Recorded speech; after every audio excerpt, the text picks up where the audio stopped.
hojilla, ¿cómo es que dice la propaganda aquella, Nicolás? Hojilla raspapalante, que duran hasta que aguante. Mario, ¿qué tal? ¿Cómo está la hojilla hoy, chicos? Anoche te estábamos viendo, Fidel no se pierde la hojilla. Rumbo al socialismo, con Chávez, todos somos sus hijos e hijas. El pueblo es el hijo de Chávez. Presidente, mensaje para la hojilla, para la continuidad de... La hojilla. Bueno, la hojilla es el programa más visto de la televisión venezolana, sin lugar a dudas. No lo digo yo, lo dicen los números. El programa con más credibilidad que hay. Y Mario Silva es un gladiador, amado por el comandante Chávez. Mario Silva, amado por Chávez. Valiente, gladiador, inteligente gladiador, él y todo su equipo. Así que honor a Mario Silva y a su programa La Hojilla, que en vida del comandante Chávez en este planeta, digamos, en vida terrenal, bueno, lo defendió con todo, pues, con todo, con los codos, con las uñas, con la verdad, con todo, siempre lo defendió. Gracias, Mario Silva, gracias, hermano. Gracias, Prepárense. ¡Cuidado! ¡Cuidado! Bueno, yo además de cristiano, yo no soy solo cristiano. Yo soy un revolucionario y también soy marxista. Asumo el marxismo. Revolución es sentido del momento histórico. Es cambiar todo lo que debe ser cambiado. Es igualdad y libertad plena. No se trata de solo de hablarlo y proclamarlo, hay que construir el socialismo. Nuestro socialismo en el siglo XXI, en Venezuela, en el marco de América Latina y en el marco de los acontecimientos mundiales.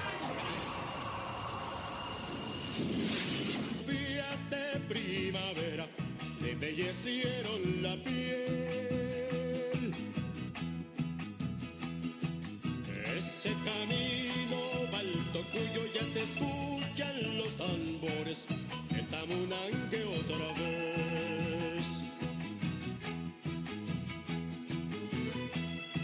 Dale cruzado, cruzalo, pisa el 100 pies, linda la rosa, rózalo, pa' ver quién es.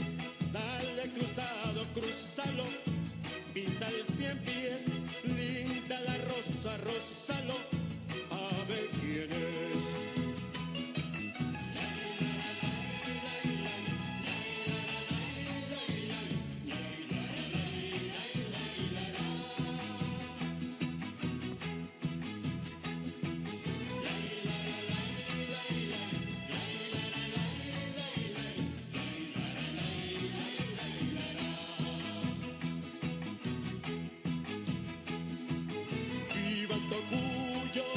Muchachas y tu música borracha de caña clara y tambor.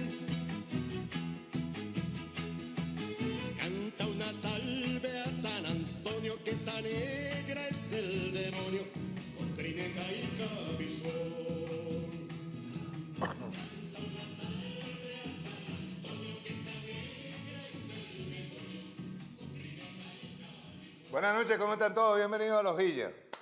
Primero quiero mandarle un saludo a María Soledad Ortega, un abrazo, feliz cumpleaños, a jefa de la oficina del Saime, en Caricuao. Feliz cumpleaños, camarada. Tráemelo para acá. Quiero enviarle también un abrazo y un beso a Jenny. Ella sabe que... Gracias, patrón.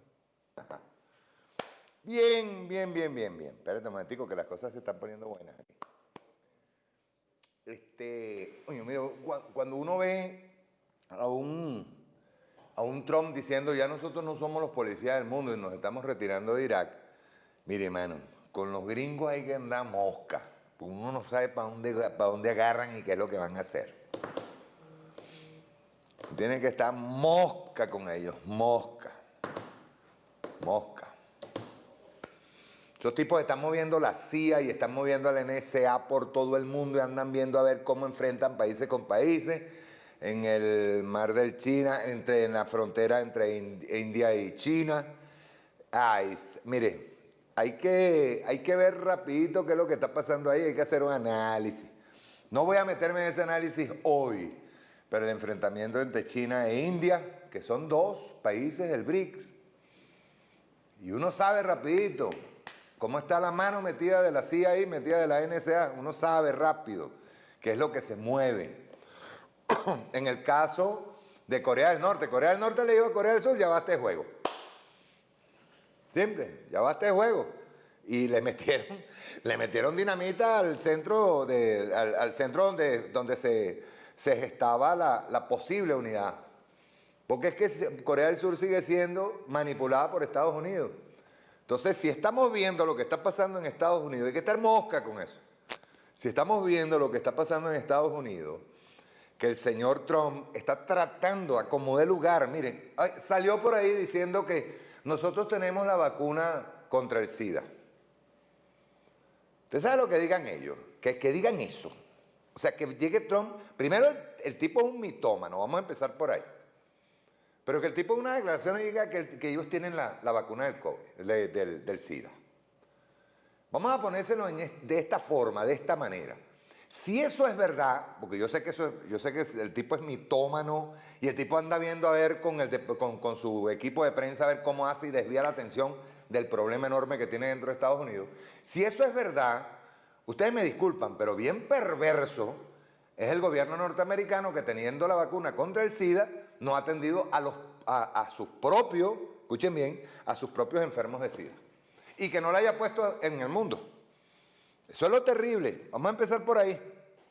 Entonces sale corriendo, entonces se pone frente a las cámaras, ya no haya que decir. Se pone frente a las cámaras y dice, nosotros tenemos la vacuna contra el SIDA. Rusia ya está experimentando unos medicamentos en contra del COVID.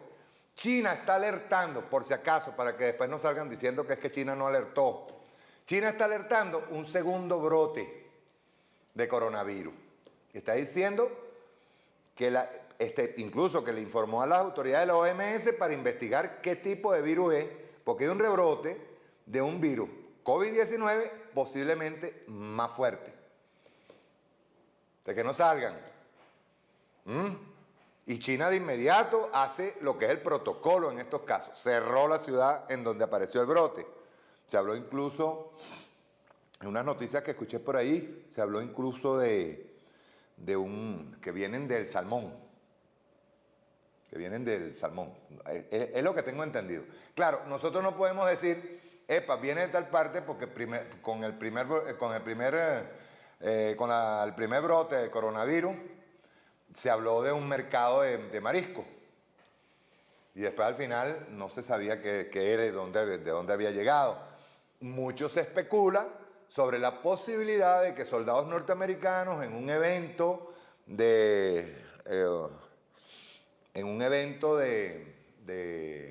deportivo intermilitares, o entre militares de todo el mundo, hayan llevado soldados contaminados a China. Pero miren, cuando ustedes ven a un Trump tan desesperado, sabe que está por debajo de las encuestas con Biden. A mí ninguno de los dos me gusta, se lo voy diciendo de antemano. O sea, el que crea que porque gane Biden todo va a salir bien, está equivocado. Vamos a empezar. O sea, son igualitos, son gemelitos y todo lo que pasa es que uno es loco y el otro es loco pero se queda callado. Pero son lo mismo. Y eso no es una enfermedad del lomo, son lo mismo, los dos. Pero de todos modos, cuando tú ves a Trump que está desesperado, incluso de Rusia le sacó un video en donde dice que probablemente Trump esté enfermo, o es que ya le está pegando, pues tú sabes que la presidencia de los Estados Unidos, quiera o no lo quiera, le pega pero sabroso. Obama entró carajito y salió viejo en 8 años. Lo envejeció rapidito. Con toda y la maldad que han hecho, pues esa es la maldad. ¿Ves? Pero lo que está pasando, hay que tomar como referencia, hay que estar mosca con lo que está pasando por allá. Agarraron un avión espía en el Báltico, un escuadrón de aviones rusos y sálgase de aquí. O sea, los tipos andan viendo a ver de qué manera provocan un conflicto afuera, un conflicto duro, que los termine a ellos por apartar la tremenda del tremendo desastre que tienen dentro de Estados Unidos. Ya pasa largo los 156, 160 mil muertos por el COVID, pasó ya largo los 2 millones de infectados por COVID. Tiene Estados Unidos, porque no es que mataron a Floyd nada más, es que han matado a varios en estos disturbios. Entonces, no se le calma la casa. No se le calma la casa a estos señores. Entonces, están como locos, están viendo a ver qué hacen. ¿Qué hacen? En Colombia, están sacando un documental. Yo voy a pasar una serie. Yo por curiosidad agarré y me metí. Coño, vamos a ver la serie. La serie se llama Matarife. Yo le vamos a ver qué es la serie. Miren, que ustedes dijeran que hace 10 años o hace 12, 15 años, esa serie hubiese podido estarse dando sin que mataran a la gente que hizo esa serie, ya es algo. Eso quiere decir que cuidadito si la oligarquía colombiana no está volteando a ver cómo hace para sacarse a Uribe de encima. Serie Matarife. Por ahí les traje un fragmento de esa serie. Es en varios capítulos, pero es terrible.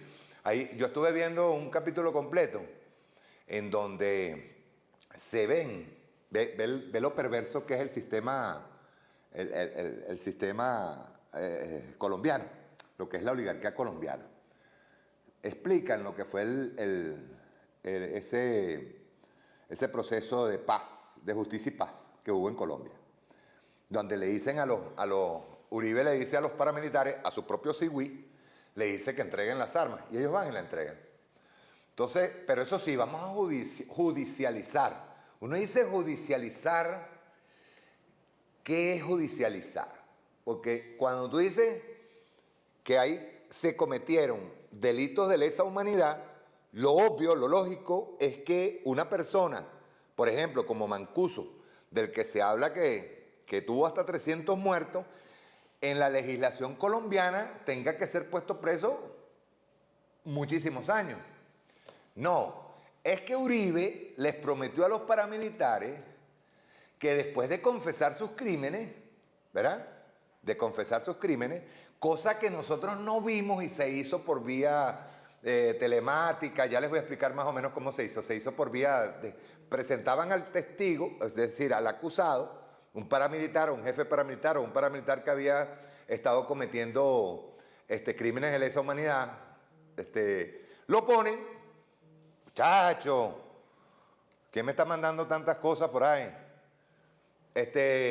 Lo ponen a declarar con una cámara y los familiares de las víctimas viendo por la cámara.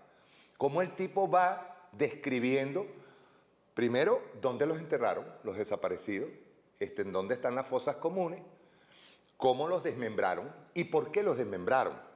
Ah, bueno, porque Castaño les pidió a ellos, Castaño que era amigo de Uribe, porque Castaño les pidió a ellos que, bueno, que tanto muerto iba a afectar al gobierno. Entonces uno se pregunta, pero ¿por qué Castaño dijo eso? Porque el gobierno, el narcoestado, que no es Uribe nada más, Uribe es el que lo institucionalizó, ese narcoestado ha venido tapando todos los horrores de las mortandades que hay en Colombia, porque siguen ejecutando a gente. Hoy el diario El Espectador publicó las 440 y pico de víctimas. Las publicó en primera página. Que eso se hiciera cuando tiempos de Uribe. Algo está pasando en Colombia, algo.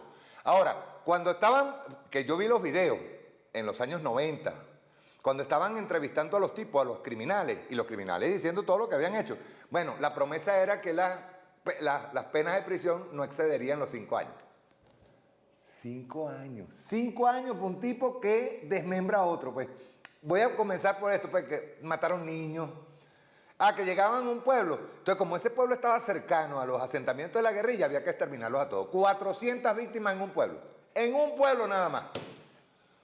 Entonces, sacan esta serie de Matarife. Algo está pasando en Colombia. Algo está pasando en Colombia. Porque no pueden ocultar más tanto horror. Y hay una cosa bien buena que quiero ponerle. Pero eso va a ser después del video. Una cosa, bueno, a confesión de parte, relevo de prueba, ¿verdad? Hay algo que vamos a poner luego. El presidente hoy, y esto es lo que me alegra, vamos a hacer así, salud, con cafecito. Tuvo una conferencia, una reunión, bueno, vía Skype o vía televisión, con el Partido Socialista Unido de Venezuela. Vamos a elecciones. Se cumple con esta señora que está aquí, ¿ves?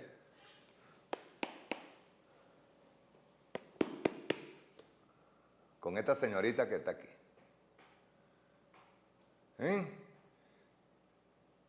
Llegó la hora, camaradas. Llegó la hora. Tenemos que adecentar esa Asamblea Nacional. Llegó la hora. Llegó la hora para tomar, y yo lo dije el otro día en una entrevista que me hizo Ricardo, de ZK, Ricardo González, y yo le dije, coño, mire, la paliza que le vamos a dar. Pues yo estoy absolutamente seguro de esa victoria. Estos tipos han hecho muchísimo, muchísimo daño. Mucho daño. Todo el tiempo que estuvieron en la Asamblea Nacional comenzaron, primero, tratando de reventar todas las leyes. O sea, cambiarnos absolutamente, inconstitucionalmente, cambiarnos las leyes. La ley de vivienda, la ley de tal, la ley de petróleo, todo lo querían cambiar. Se equivocaron. Se equivocaron. Así como lo oyen. Luego, se plantearon la guarimba. Luego, eligen a este ciudadano. Bueno, no le eligen, lo escogió el imperialismo. Y lo colocan como presidente. No han podido ni podrán. En Miami están que se enjugan las lágrimas. No hayan cómo hacer para decirle, Donald, por favor, invade, por favor. Estos pitiyanquis que no les da vergüenza, traidores. Estos tipos no pueden llamarse venezolanos jamás. Un prófugo criminal que permitió que nos esquilmaran Citgo, Monómero, el oro que teníamos en Londres. En algún momento tú lo tienes que pagar. La nada, porque tú eres la nada. Como dice, la nada vino y destruyó lo destruido. Lo destruyó Ramos Ayú. Bueno, la nada vino y destruyó lo destruido. Pues lo acabó, pues. Lo acabó. Y sin embargo, ahí hay una oposición que quiere ir a elecciones. Bueno, vamos a elecciones. Pero eso sí, se lo vamos diciendo de antemano. Y ojo, esto no quiere decir que nos vamos a descuidar, porque cuando nosotros decimos que tenemos la fe absoluta de que vamos a ganar esas elecciones, no le estamos diciendo a la gente, mire, agarre, échese la bola al hombro, se sienta y se pone a tomar café y el día que vayan a las votaciones no vaya a votar. No, no. Para poderle ganar, para poderle dar la batida extraordinaria que le vamos a dar, necesitamos que todo el mundo se movilice. Todos los revolucionarios en este país. Es la única manera. Los vamos a ganar con esto, ¿ven? Con esto en la mano. Con esta señorita en la mano. Con esto es que le vamos a ganar. Con esta señora que está aquí, le vamos a ganar. Yo la tengo rojita. Y esta sí es rojita, no es la estupidez aquella que dijo aquel que está por allá, por Italia, escondido, por allá. Ya más o menos sabemos dónde está. El ladrón de mierda ese. Bien, vamos a ver. El presidente dijo lo siguiente. Vamos a verlo. Rueda.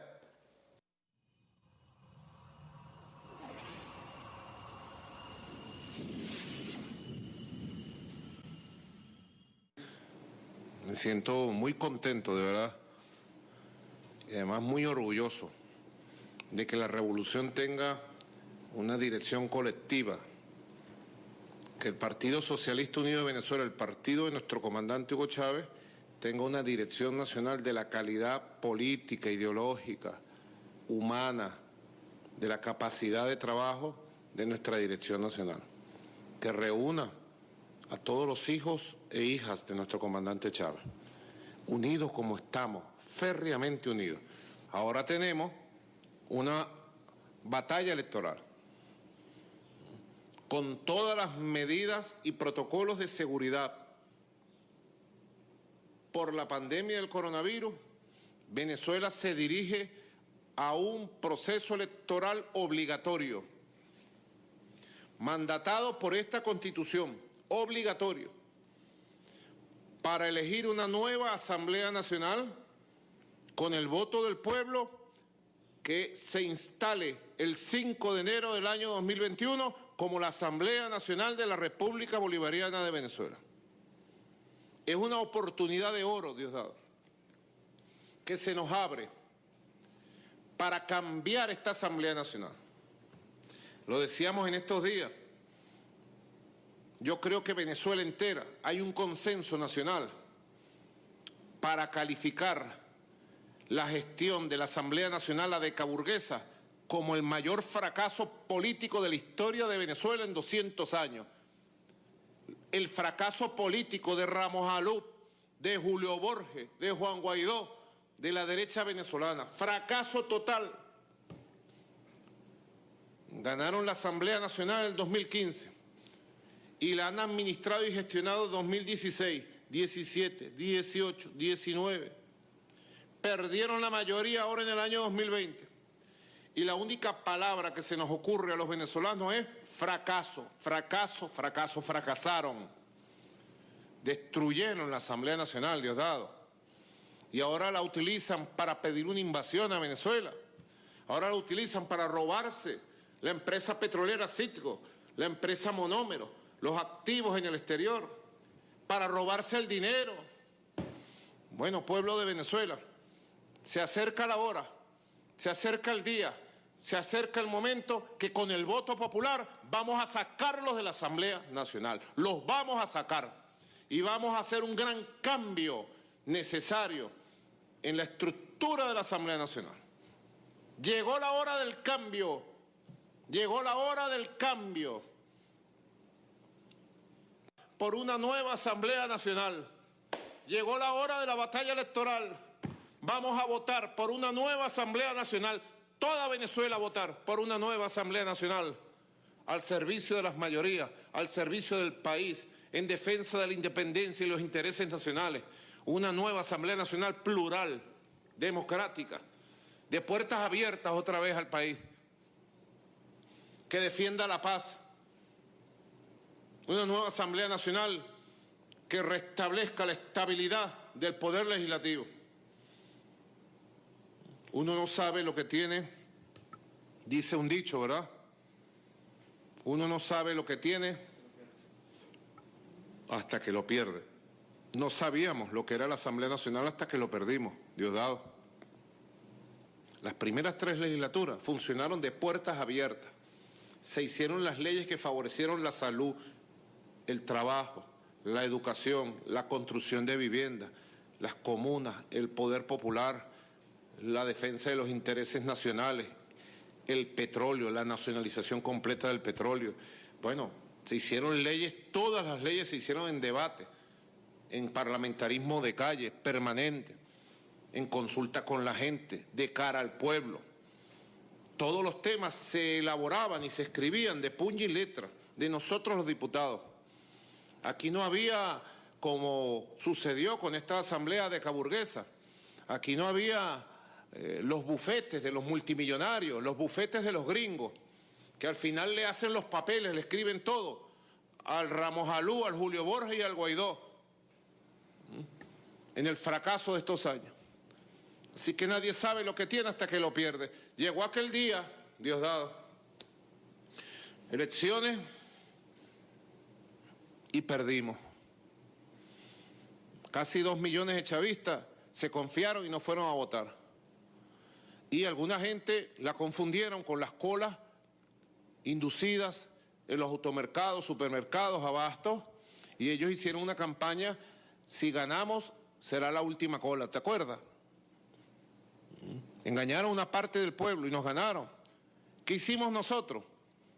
Gritamos fraude, desconocimos el triunfo de ellos, salimos a lloriquear, salimos a patalear, no.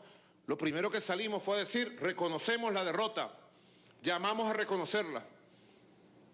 Y lo primero que yo hice en enero fue ir a la Asamblea Nacional y decir, presidente señor Henry Ramos Alud, Naguará. Se pone en la boca uno. Vengo a reconocerlo en la Asamblea Nacional. Vamos a trabajar por Venezuela. ¿Y qué hizo Ramos Alud? Se puso a conspirar y dijo, en 3 meses derroco a Maduro. Le doy 6 meses a Maduro. Ahí están tus 6 meses, Ramos Alud. El pueblo te derrotó, no fue Maduro. El pueblo te derrotó, Ramos Alud. 2016, 2017, las guarimbas, Julio Borges, bandido del Partido Primero Colombia, Julio Borges, secretario general del Partido Primero Colombia, primero Bogotá, primero Álvaro Uribe. Y después, bueno, vino toda esta locura del 2019, 2020, todas estas conspiraderas. Desde el 23 de enero de 2019 yo dije, los vamos a derrotar. Lo dije en el balcón del pueblo. Primera vez que aparecí en el balcón del pueblo de Chávez. Para decir, 23 de enero de 2019, lo juro por nuestros antepasados, a esta gente los vamos a derrotar con la Constitución en la mano, con el pueblo, con la Unión Cívico-Militar Policial. Y así ha sido. Ahora prepararnos, Diosdado, para cabalgar el tiempo electoral. Vamos a elegir los mejores diputados y las mejores diputadas. Tenemos experiencia en eso. Yo quiero, a más tardar, en una semana tener la propuesta de candidatos y candidatas del Partido Socialista Unido de Venezuela para la Asamblea Nacional. Y a más tardar en una semana quiero tener la maqueta de las alianzas que vamos a hacer con los partidos revolucionarios de Venezuela. ¿Hasta dónde llegamos en esa alianza? Ojalá sea alianza perfecta. Ojalá. Pero lo que sí es que vamos a abrir las compuertas para los movimientos, para el poder popular, para el liderazgo de base. Pase al frente el liderazgo de base y vaya a la Asamblea Nacional a dar el combate. Vamos a prepararnos de manera concienzuda. Vamos a preparar a todos los jefes y jefas de comunidades, de calles, de VC. Vamos a preparar la poderosa maquinaria revolucionaria del chavismo para ir a esas elecciones y con votos nuevamente recuperar la Asamblea Nacional, cambiar la Asamblea Nacional. Es la oportunidad que yo le digo a todos los venezolanos, a todas las venezolanas. Ha llegado la hora de un gran cambio en la Asamblea Nacional y vamos a llevar los mejores y las mejores. ¿Quiénes son los mejores? Los que atienden al pueblo, los que aman al pueblo de verdad. ¿Quiénes son los mejores? Los que están comprometidos con el legado de nuestro comandante Chávez y el ideal histórico de los libertadores en términos concretos de valentía. ¿Quiénes son los mejores? Los más disciplinados, los más honestos. Honestidad, lealtad, compromiso, capacidad, honestidad y liderazgo. Capacidad de liderazgo, de mover la opinión, de mover las masas, para llegar a la Asamblea Nacional a hacer un tremendo trabajo por la gente. Tengo una gran fe, ¿vale? Ya veo llegar el 5 de enero y la nueva Asamblea Nacional lista, pues, a trabajar. Y aprovecho y hago esta reflexión. Ahora viene la Asamblea Nacional. Una buena parte de la oposición en bloque ha anunciado que va a participar en las elecciones. Muy bien, bienvenido. Se están dando garantías extraordinarias y especiales para la participación de todos los sectores sociales y políticos. Bienvenido. Vamos al juego electoral y que gane el que tiene que ganar. Y listo. Hay un grupúsculo del llamado G4 arrodillado a las órdenes de Jane Story. Ni siquiera las órdenes se las da Pompeo ni Trump. Al Ramos Alú, al Julio Borges, al Guaidó, las órdenes se las da Jane Story desde Bogotá. ¡Qué vergüenza, Dios mío! Sometidos y arrodillados a las órdenes políticas de un gobierno extranjero. Ellos han dicho que no van a elecciones. No van a las elecciones de la Asamblea Nacional porque saben que las tienen perdidas, se las ganamos de calle, no tienen pueblo.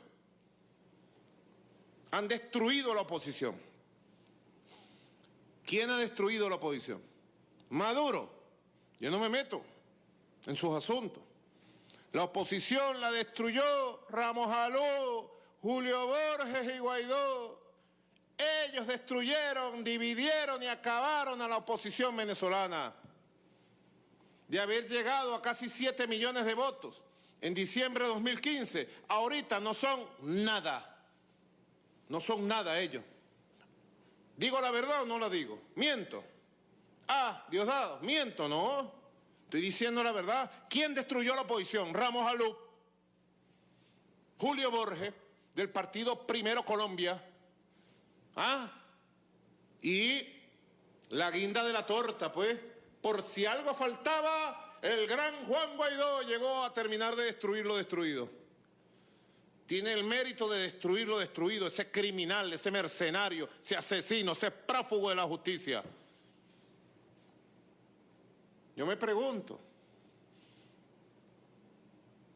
año 2021, hay elecciones para gobernadores y gobernadoras. Nosotros vamos a participar. Yo le pregunto a la gobernadora de Táchira, Mérida, Anzoátegui, y al gobernador de Nueva Esparta, ¿ya ustedes se retiran de la vida política? ¿No van a participar tampoco en la elección de gobernador? Es mi pregunta de los gobernadores. Le pregunto a los líderes municipales de la oposición de esta del G4. El próximo año hay elecciones de alcaldes y alcaldesas. Ustedes ya se retiran, entregan a los alcaldes de aquí de Chacao, El Hatillo, Baruta, Lechería, etcétera. Ustedes ya no son candidatos, pues se retiran por órdenes de Ramos Alú, ya no son candidatos, se retiran de la vida política. Yo quiero decirles que la vida continúa y vendrán nuevos candidatos y candidatas y Venezuela hará sus elecciones de gobernadores, gobernadoras, alcaldes, alcaldesas y la vida política del país continuará con su cronograma electoral constitucional. Nada ni nadie podrá detenerlo, está escrito en los libros de la historia. Venezuela tiene un solo camino, la democracia, las elecciones, la libertad. Venezuela entera dice, votos sí, balas no, elecciones sí, guarimbas no, elecciones sí, invasiones no, democracia sí, intervención yanqui no, democracia y soberanía sí, mercenarios no. Vayamos, líderes, compañeros de la Dirección Nacional, compañeros de la dirección, de las direcciones estadales, municipales, parroquiales, líderes y lideresas de las VC de las comunidades, jefes y jefas de calle. Vayamos a mover la fibra del pueblo. Vayamos con la buena noticia. Vienen las elecciones y tenemos la oportunidad ya de sacarnos de encima a Ramos Alú, a Julio Borges y a Guaidó.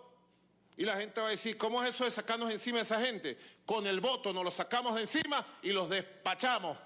Que se vayan, le sacamos la tarjeta roja. Vamos a sacarle la tarjeta roja a esta Asamblea Nacional adecaburguesa. Vamos a sacarle la tarjeta roja a Ramos Alú, a Julio Borges y al criminal y prófugo de Guaidó. La tarjeta roja. Por ahí sacó un comunicado de la Unión Europea. Preocúpense del coronavirus. Preocúpense del racismo en la Unión Europea. Preocúpense de la crisis económica ya. No se metan más con Venezuela. Fuera la Unión Europea de Venezuela, ya basta. Ya basta ustedes con su visión colonialista. Miren, están los pueblos y la juventud derribando las estatuas de los colonialistas, de los asesinos, de los esclavistas. Aquí en Venezuela ya hace tiempo derribamos todas las estatuas de los colonialistas y los asesinos. Venezuela no es patio trasero de nadie. La Unión Europea que se vaya lejos. No voy a decir la palabra porque estamos en horario infantil, pero la Unión Europea que se vaya largo al carrizo, para decirlo suavemente. Venezuela es libre y soberana, Venezuela hará sus elecciones, no nos importa Unión Europea ni un carrizo, así de sencillo. Lejos que se vayan. Así que preparémonos. Siempre nosotros tenemos, miren, la vida nuestra, el pensamiento político y el accionar, tiene que ser a partir de la crítica y la autocrítica permanente, poniendo en el centro el compromiso y la lealtad, la humildad, la sinceridad. ¿Cómo ha sido? Pues, ¿cómo es? No es la crítica, la autocrítica para autodestruirnos, para destruir, o para satisfacer un ego de alguien que se la da más inteligente que los demás, o que es más chévere, o que está jugando posición adelantada, y al final queda forfeit. No, el que juegue posición adelantada va a quedar forfeit. Así lo ha demostrado la historia, la revolución tiene un poder muy grande. La crítica y la autocrítica es para educarnos, autoeducarnos, para rectificar, para resolver problemas, para solucionar. Y el pueblo sabe que tiene un gobierno revolucionario que siempre va a ser justo y que va a trabajar con la verdad y que siempre va a hacer justicia. Si hay un error por aquí o un error por allá, al descubrirse con la crítica y la autocrítica se rectificará o se hará justicia, siempre, en todos los casos, habrá justicia, habrá verdad, habrá patria, habrá revolución, en todos los casos.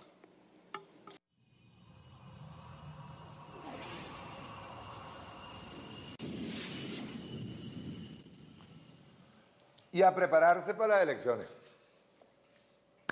Mañana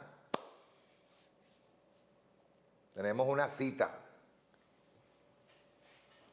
Tenemos una cita maravillosa. Mañana. Estamos viviendo tiempos históricos. Miren, si algo ha pasado en este país, y eso hay que tenerlo muy, muy en cuenta siempre, es que cada vez que a nosotros nos ponen a prueba, nosotros salimos adelante. Nos multiplicamos por 10. Esto no es que, y de paso les digo, cuando ustedes agarren y hacen una comparación de argumentos, ¿qué argumento tiene la derecha? ¿Cuál? ¿Qué argumento? El argumento del tipo de Copey el otro día que agarró y dijo, o de Primero Justicia, no recuerdo qué fue, que agarró y dijo que nosotros teníamos que agarrar y entregarle a los gringos PDVSA. Ese es el argumento. El mismo argumento. Coño, yo tengo por aquí una cosa bien buena, déjame ver si la encuentro. Para que usted vea cómo se están destrozando entre ellos. Ya voy, tranquilo, que es un audio, no te preocupes, ya voy. No recuerdo quién fue el que me lo mandó. Listo, ya sé dónde está. Déjame ver si está por aquí. Ajá. Me lo mandó Eduardo Rote. Un abrazo, camarada. Se lo mandó ahí al grupo, a los camaradas que hacemos vida en Protectores de la Patria. Bien, fíjate bien. Este es nada más y nada menos. Para que ustedes vean qué es. O sea, cuando tú veas a estos señoritos que dicen que bueno, que traen algo nuevo, no, son los herederos envejecidos de la Cuarta República. Es la misma miseria. Van a ver esto, fíjate. Este es Miguelito Paquetico Rodríguez. ¿Ustedes se acuerdan? No, hay que explicar. Miguel Rodríguez, hijo de Jovito Villalba, fue ministro de Cordiplan, o el que diseñó todo el paquetazo de Carlos Andrés Pérez. Bueno, el tipo dice una cosa ahí bravísima, que yo puse un IVA de 5%, porque nosotros teníamos suficiente con las regalías. ¿Cuál es la regalía que teníamos nosotros de los gringos? Era 3%. Esa era lo que teníamos de ingresos. Bueno, Miguel Paquetico Rodríguez le da una coñaza en este audio a Ramos Ayub y a Bernabé Gutiérrez. Escuchen, por favor. Cualquier grosería que aparezca por ahí no es mía. Yo me hago responsable de las mías. Bueno, entonces. Carlos, sobre este par de personajes, bueno, tú sabes cuál es mi opinión sobre esa mierda de Henry Ramos Ayub, saboteador a tiempo completo del segundo gobierno de Carlos Andrés Pérez. Y fue uno de los que presidió sobre la defenestración de Carlos Andrés Pérez, sobre la expulsión de Carlos Andrés de la presidencia de Venezuela, la destrucción del gran proyecto de desarrollo económico y político que tenía Pérez. Un infeliz. Imagínate que cuando introdujimos el proyecto del IVA en 1989, ese huevón no se le ocurrió más nada sino escribir un panfleto titulado El IVA, un impuesto diabólico. Y yo había propuesto una tasa de IVA, por cierto, del 5%, porque yo razonaba que con las regalías petroleras de Venezuela no necesitaba un IVA ni del 10 ni del 15%, como los otros países, Colombia, Argentina, España, etcétera. Los dos únicos países del mundo que no tenían IVA eran Arabia Saudita y Venezuela, por cierto. Henry es una mierda. Y el otro bicho, Bernabé, yo me acuerdo que nosotros montamos los programas con el Banco Mundial y el BID, y recibimos asistencia técnica de ellos, y teníamos una contraloría sobre los programas de gasto público en las gobernaciones, etcétera, etcétera, y las obras de infraestructura. Y este carajo se estaba robando, Bernabé Gutiérrez, gobernador de Amazonas, los reales de la beca alimentaria y del PAI, el programa de atención materno-infantil, de protección a la madre embarazada y el niño lactante. Ajá. Esa vaina que llaman Bernabé Gutiérrez. Era gobernador de Amazonas, lo había nombrado Lucinchi cuando nombró a gobernadores de estado, a todos los secretarios generales de Acción Democrática. Ajá. Cuando yo le presenté el caso a Carlos Andrés Pérez, le dije, mire, presidente, aquí está pasando un problema y vamos. Y Carlos Andrés me dijo, no, ministro, investigue eso a fondo y a eso hay que ponerle coto ya. Ajá. Porque déjeme decirle una cosa, el hombre más corrupto que yo he conocido en mi vida se llama Bernabé Gutiérrez. Eso lo recuerdo vívidamente. Carlos Andrés Pérez, el presidente de Venezuela en 1989. Gran vaina. Para que estamos claros de quiénes estamos hablando. ¿Ok?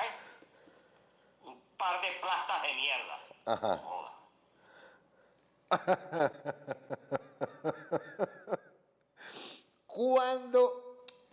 Cuando ellos mismos se dan hasta por las metras, imagínense que puede esperar. Por cierto, que pasaron una factura. Pasaron por ahí una fotografía de Henry Ramos nombrando a yo no sé quién, escondiditos metidos dentro de la Casa de Acción Democrática. No dicen quién, pero él tú sabes. Y Daniel Lara Faría, que para el chisme, mire, búsquelo. O sea, es peor. Bueno, ustedes saben, yo una vez conté esto y se molestaron conmigo. No, pero yo lo voy a contar de nuevo. Ustedes saben que en los ríos, o sea, los burdeles que están por la carretera, generalmente detrás hay un río. Y en la mañana salen las muchachas a contarse sus chismes entre todos. Bueno, Daniel Lara Faría es así. Cuando van a la base, pues van a lavar la ropa y van a bañarse ahí en el río, se cuentan todos los chismes. Bueno, así es Daniel Lara Faría. 17 años, no sabía que tenía tanto. 17 años Ramos Ayub metido en la Dirección Nacional de Acción Democrática. Y acusaban a mi comandante Chávez de querer eternizarse en el poder. Se está igualito que el vagabundo en Hoguera, el presidente del Colegio Médico. Otro más, Arocha, que ustedes se acuerdan cuando aquella campaña contra la reforma, que lo que pasa es que se van a eternizar en el poder y quieren estar toda la vida metidos en el poder. Entre ellos una de las propagandistas fue Arocha. Otro de los propagandistas fue Natera. Y ahí están. Y Ramos Ayú también, y ahí está, 17 años en la presidencia de Acción Democrática. Pero bueno, no es que ustedes le permiten el relevo, las nuevas generaciones. Es que las nuevas generaciones a ustedes no les sirve para un carajo. Ese es otro tema. Bien, ahora, ustedes saben, tomando en cuenta lo que dice aquí pues Miguel Paquetico Rodríguez, que eso de que no, que una contraloría que le hacía el BID, no, entonces eso se lo robaron. Miren, $1 millón para la época de Carlos Andrés Pérez. Carlos Andrés Pérez 1 y Carlos Andrés Pérez 2. $1 millón eran todos los reales del mundo, ¿sí? Todos los reales del mundo, compadre. Todos los reales del mundo. Cuando yo me acuerdo si era apellido Ayala, sacó el diccionario de la corrupción. Uno que era primito de Capriles. Cuando sacó de Capriles el que, no Capriles, Radonque. El Capriles que era dueño de la cadena Capriles. Que ya eso se perdió de vista de hace años. Capriles Ayala sacó unos libros que se llaman Diccionario 1, 2, 3, 4 de la corrupción en Venezuela. Mire, man. Entonces, Miguel Paquetico hablaba de que nosotros que llevamos una contraloría y entonces le rendíamos cuenta al Banco Interamericano. Ah, Miguelito, si tú fuiste uno de los principales ladrones, tú fuiste uno de los principales ladrones de Carlos Andrés Pérez y te fuiste. ¿Y cómo te encanta hablar paja desde afuera? Desde allá de los New York y desde los Miamis. Joder.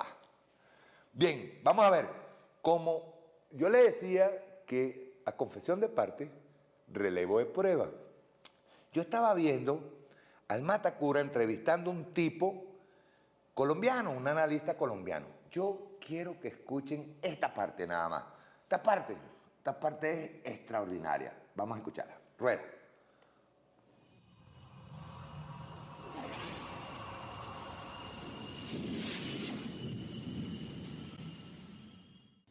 La situación, el horizonte que el equipo de análisis del cual yo formo parte ve es un horizonte muy complicado.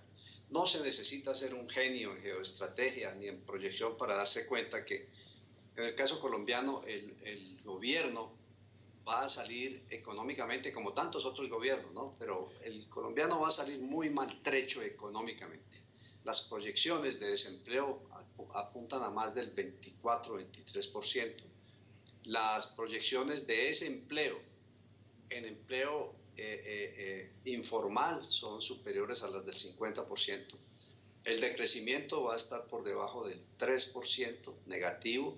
El endeudamiento va a estar sumamente grande, un endeudamiento de casi el 50-55%. De modo que todos esos indicadores económicos apuntan a una crisis social por pobreza, por desempleo, por hambre. Y esto lleva evidentemente a que veamos muy probable perturbación social, descontento social, inconformidad, y a eso se agrega que los amigos de la izquierda, que ya hicieron aquí demostración de lo que son capaces de hacer en manifestaciones violentas que pueden terminar en azonadas o en algo peor, pues han amenazado y lo van a hacer con reiniciar este tipo de actividades en contra de la sociedad, en contra del mobiliario urbano, en contra de las autoridades, de la policía, del ejército, lo van a hacer. Y esto va a generar mayor inconformidad, de modo que tenemos un panorama muy complicado. Yo no soy apocalíptico, ni soy pues un hombre que diga que todo está mal, pero pienso el peor escenario para sacarla bien, y el peor escenario es ese. Hay una posibilidad de que China o Estados Unidos vengan al rescate económico, y si es China, pues se nos va a complicar el problema más adelante, y si es Estados Unidos, pues bueno, nadie da nada gratis en este mundo. Usted se ha dado cuenta de los movimientos de la flota norteamericano en China, precisamente ¿Cómo no? el día ¿Cómo de no? hoy.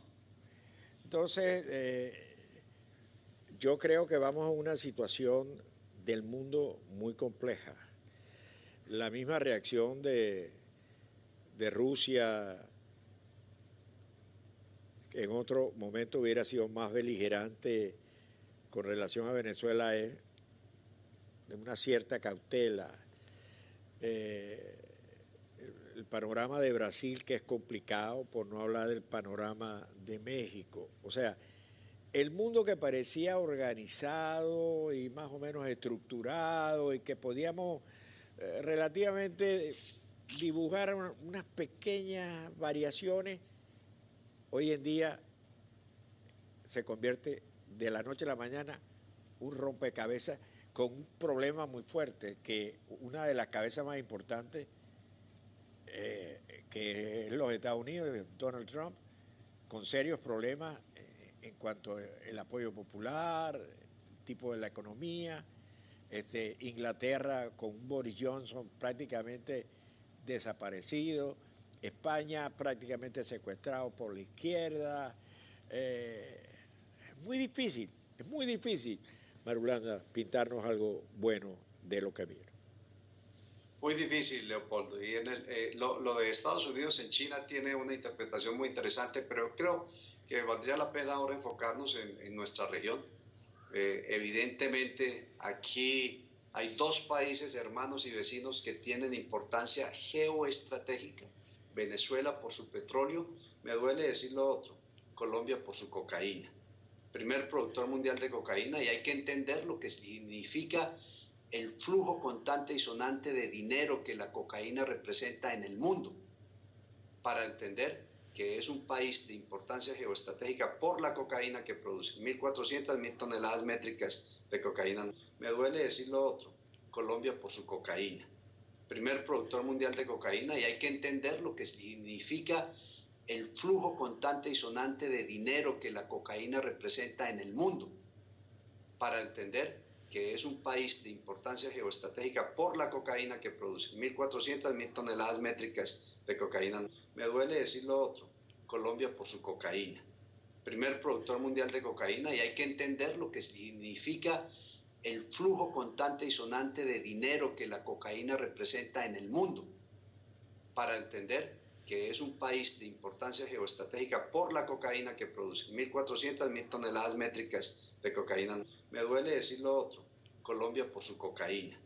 Primer productor mundial de cocaína, y hay que entender lo que significa el flujo constante y sonante de dinero que la cocaína representa en el mundo, para entender que es un país de importancia geoestratégica por la cocaína que produce 1.400, 1.000 toneladas métricas de cocaína. Y al otro lado está Venezuela, uno gobernado por un régimen democrático, otro gobernado por un régimen comunista.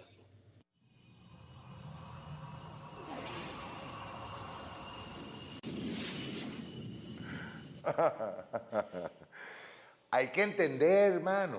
Hay que entender, hermano. Hay que entender que tú sabes los realitos que da la cocaína. Son tan sinvergüenza. ¿Ves? Por eso es que te estoy diciendo que el discurso últimamente, sobre todo a partir de Trump para acá, el discurso está cada día más cínico y abierto. O sea, ya el enemigo es el comunismo, el enemigo hay que exterminarlo. De allí a que, pero yo sigo insistiendo que en Colombia está pasando algo, está por debajo allí que tiene a Uribe contra la pared, tiene a los narcos contra la pared, no sé si es que el mismo imperio tiene la necesidad de lavarse la cara y en este momento puede hacer cualquier cosa. Va a seguir produciendo cocaína a Colombia. Sobre todo las oligarquías son las que se van a beneficiar. Bueno, de una partecita, los demás se benefician en Estados Unidos. Pero el problema grave es lo ligero del lenguaje cuando ya hablan de sus enemigos. Y sobre todo de sus inversiones. El tipo no tiene empacho en decir que los mayores ingresos de Colombia son por la cocaína y que hay que entenderlo, pues. Hay que entenderlo. Por eso es que yo digo que ¿cómo es? A confesión de parte, relevo de prueba. O sea, igual que con los paracos y la matanza que hubo en Colombia, que hay todavía en Colombia, vean ustedes, la matanza que hay en Colombia, trataron de acostumbrar al pueblo que eso era normal. Cuando ustedes quieren parársele los pelos, vean las declaraciones en ese de Matarife, en esa serie que están pasando. Métase en YouTube, la busca, le estoy haciendo propaganda. No importa que tenga doble sentido y que trate de atacar a Venezuela, porque en ningún momento ataca a Venezuela, hasta ahora lo que he visto. ¿Ven? Es realmente una preocupación de periodistas por el libertinaje, no solamente del tráfico de cocaína, sino la facilidad con que han asesinado a ese pueblo. Yo quiero recordarle al mundo que Colombia es el que mayor número de desplazados tiene en el mundo. Mayor número de desplazados en el mundo, pues. En el mundo.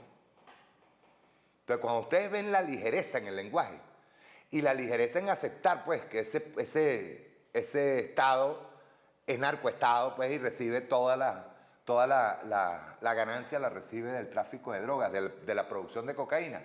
Esa vaina es para parársele los pelos. Ustedes ven a los paracos confesando.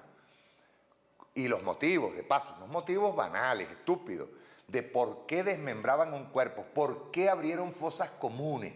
Bueno, vale, habría que abrir fosas comunes porque había muchos muertos y toda esa cantidad de muertos regados por ahí se iban a notar y la ONU o la Corte Penal Internacional se iba a dar cuenta. Y acostumbraron al pueblo a llevar plomo y a callarse la boca. Al que el que hablaba, lo mataban. Esa es Colombia. Esa es la Colombia de Duque, de Uribe, que yo no sé por qué tengo la idea, le está llegando su fin, porque ellos no pueden seguir matando gente por matarla. No pueden. Se le entregó, Duque se le entregó, se le arrodilló, se bajó los pantalones con los gringos. Está participando abiertamente en una agresión a Venezuela, una agresión a otro país. Tienen problemas internos muy duros. La vicepresidenta fue a pagar una fianza para sacar a su hermano en Miami traficando. Ah, bueno, yo pongo la renuncia. Miren, hay una parte de esto que le voy a poner ahorita que se llama Matarife, en donde dicen algo que es verdad. Ah, ¿cómo es que dice? Hay gente que dice, no, las responsabilidades son individuales. O sea que cuando tú ves que Uribe, habían signos por todos lados de que Uribe estaba por lo menos en conocimiento. Escúchese bien, mire, estoy siendo hasta benévolo con Uribe. Por lo menos en conocimiento de todo lo que estaba pasando en Colombia. Y vean ustedes que el periodista dice, no, pero es que él fue el que la creó. Él fue el que institucionalizó el tráfico de drogas, institucionalizó el tráfico a Estados Unidos con la participación de la DEA. Pero ahí dicen una cosa que es verdad. Dicen, cuando un jefe de Estado tiene conocimiento de la participación de estos crímenes, o sea, de lo que está ocurriendo, es responsable de eso. Entonces no, las responsabilidades son individuales. Ven a la vicepresidenta que sale corriendo a Miami a pagarle una fianza al hermano porque lo agarraron en Miami por tráfico de drogas. Y lo único que le dicen, bueno, tienes que renunciar. Pero no se hace una investigación a fondo de todos los que están involucrados en narcotráfico dentro del gobierno de Uribe, dentro del gobierno de Duque, bueno, es de Uribe. No se hace nada. Y con este gobierno es que la nada esta cosa que anda por aquí, el prófugo, el criminal fue con la que se involucró. Entonces a nosotros no nos puede extrañar lo de los rastrojos. No nos puede extrañar de lo que dice el presidente, que destruyó lo destruido. O sea, lo llevó a niveles de bajeza, de barro, de chiquero. La oposición venezolana está montada en un chiquero y no se ha dado cuenta. Hay un sector que está tratando de salir, que coño, que no le siga salpicando el barro, la mierda de los cochinos. Está en eso, está tratando de que no le salpique. Pero es que todos están salpicados. Todo. Parece mentir esa vaina. ¿Cómo es posible que le dieron tanto tiempo desde que llegaron? El presidente lo decía hoy, ganaron la Asamblea Nacional y nosotros le entregamos la Asamblea Nacional y dijimos, ganaron.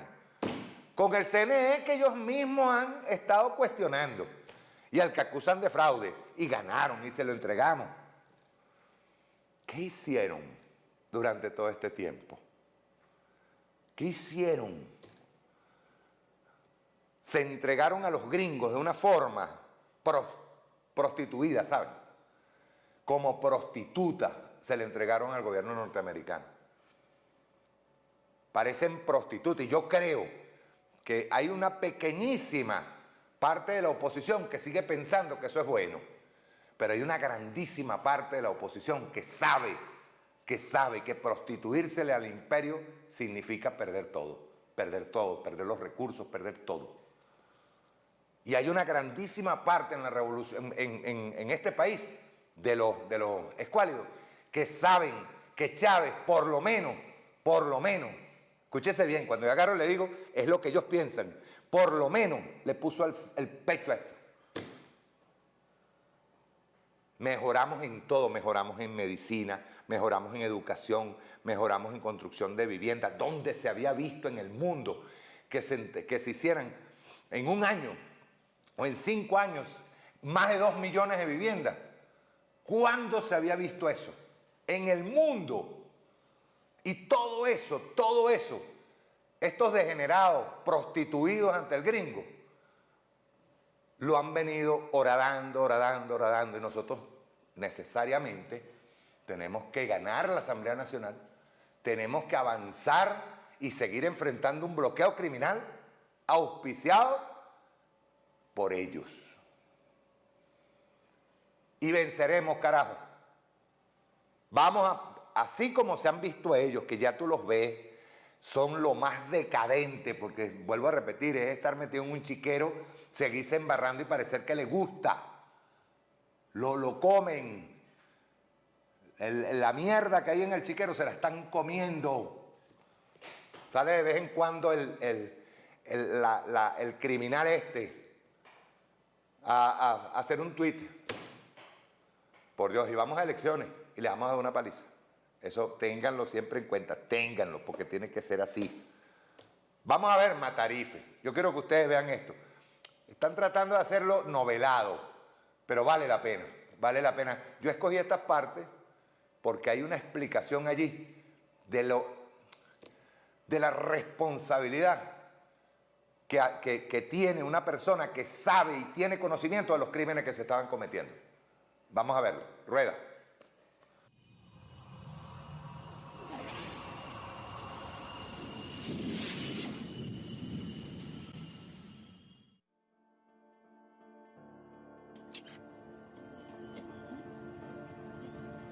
Soy Daniel Emilio Mendoza, abogado y criminólogo colombiano, experto en derechos humanos y libertad de expresión.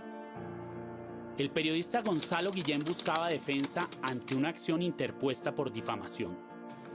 Los trinos del periodista contra este personaje eran muy encendidos. Matarife, asesino, mafioso, paraco. El de Gonzalo no era un hecho aislado.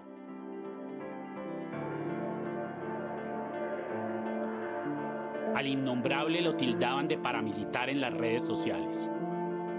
Su respuesta fue iniciar una persecución jurídica en contra de activistas, periodistas e influenciadores, contra todo aquel que se atreviera a criticarlo. Y allí con una lista en mano entraron a las casas y asesinaron a la gente que encontraron. No vuelva más nunca por aquí porque nosotros hemos sufrido mucho desde ese día. Nuestra estrategia de defensa fue muy sencilla. Escriba a Gonzalo un artículo, le dijimos, en el que usted explique con evidencias documentales, videos, cita e hipervínculos el por qué le dice todo eso. Así no hubiera un fallo en firme condenándolo.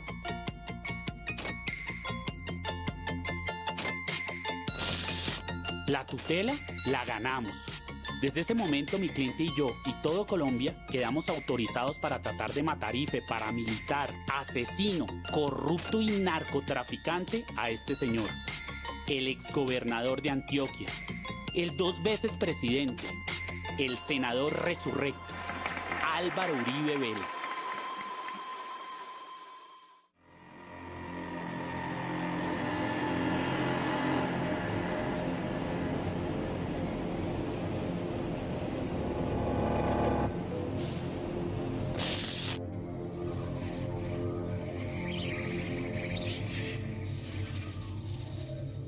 El Club El Nogal es un club social de la nueva élite rural y empresarial surgida en los años 80 y 90 tras la lluvia de dólares que hicieron caer los carteles sobre Colombia. Algunos miembros de esta élite decadente aseguran que en ese lugar se planeaban masacres y organizaban cócteles en los que se recogían fondos de las AUC, Autodefensas Unidas de Colombia, cuando la consigna era limpiar con motosierra cualquier cosa que sonara a socialismo.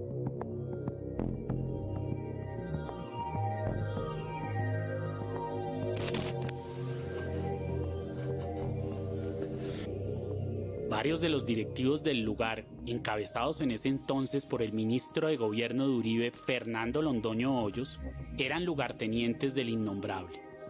Este hombre trasladó incluso a su jefe de escoltas, el coronel Juan María Rueda, como jefe de seguridad del club, cuna del nuevo y contaminado jet set capitalino. En la cárcel La Picota hay un patio al que le dicen el Nogalito. Ese espacio en la prisión tiene guardados a los parapolíticos y a la casta de condenados por corrupción estatal más selecta del país. A los parapolíticos, a los del carrusel de la contratación, a los de agroingreso seguro, Gis Política, los del cartel de la toga, Odebrecht, el fraude a la salud, varios lavadores de dólares y a la mayoría de los vándalos perfumados relacionados con la corrupción, el paramilitarismo y el narcotráfico. Le dicen el Nogalito porque quienes han ido a visitar a los reclusos aseguran que es como una sucursal. Allí, en esa cárcel, una cantidad de socios e invitados frecuentes del Nogal hacían ejercicio en el gimnasio que les tenían montado, antes de que iniciaran el día en prisión brindando con el primer cóctel de la mañana, como si no hubieran salido jamás de ese club. En el Nogal, no en el Nogalito, varios testigos aseguran haber visto a Salvatore Mancuso, el conocido genocida y comandante paramilitar. Como lo reclaman millones de colombianos honestos y de buena voluntad, amantes de la libertad que confían en nuestro movimiento nacional antisubversivo y han depositado la defensa de su seguridad en nosotros. Que Colombia sea en nuestras mentes y en nuestros corazones el intento siempre vivo, siempre bello, de construir el paraíso entre los Andes y el mar. Muchas gracias, honorables congresistas. Muchas gracias, señoras y señores. Dios bendiga a Colombia.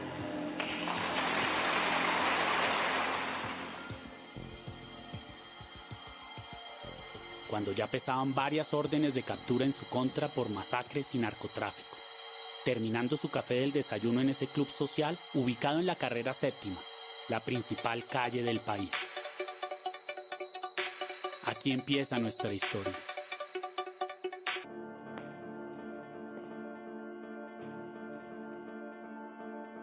Klaus Roxin fue el genial tratadista alemán que revolucionó la ciencia del derecho criminal en los años 60. En la teoría clásica, para que el autor sea condenado, necesita tener una vinculación directa con el crimen. Es decir, si alguien mata a su esposa por dinero o por despecho, es culpable de feminicidio. Pero también si planea su asesinato, si contrata al asesino, o si sostiene a su esposa mientras otra persona la mata. Sin embargo, en las mafias y en los gobiernos criminales que se parecen tanto, existe una compleja estructura que hace que el crimen se ejecute y materialice de otra forma. Se encuentra bajo el control operacional de la Junta Militar. Se recomienda a todos los habitantes el estricto acatamiento a las disposiciones y directivas que emanen de autoridad militar. ¿Podrían existir casos en los que una persona no ordena directamente un crimen, ni lo planea, ni lo ayuda a ejecutar? Por eso les rogamos a ustedes, son nuestra última esperanza. Por favor, ayúdennos, por favor, son nuestra última esperanza. Puede ser incluso que ni sepa que se hubiera cometido, pero aún así ser quien tiene el mayor grado de responsabilidad, pues domina los hechos de tal forma que todos los que participaron en la ejecución del delito hubieran podido haber sido reemplazados. Todos, salvo precisamente esa persona. Yo, teniente general Jorge Rafael Videla, juro por Dios nuestro Señor y ante estos santos evangelios desempeñar con lealtad y patriotismo el cargo de presidente de la Nación Argentina y observar y hacer observar fielmente los objetivos básicos fijados, estatuto para el proceso de reorganización nacional y la Constitución de la Nación Argentina. Si así no lo hiciere, Dios y la patria me lo demandan. Gracias a Roxin y su doctrina jurídica de los aparatos organizados de poder, muchos genocidas alrededor del mundo han sido juzgados y condenados por crímenes de lesa humanidad. La gran mayoría de ellos, como en la Alemania nazi y en la dictadura militar argentina, no fueron ordenados por sus subalternos, y tampoco fueron ellos los encargados de aplicar las torturas o apretar los gatillos, pero sí eran los miembros de las juntas directivas y los principales accionistas de aquellas fábricas homicidas que pusieron a andar.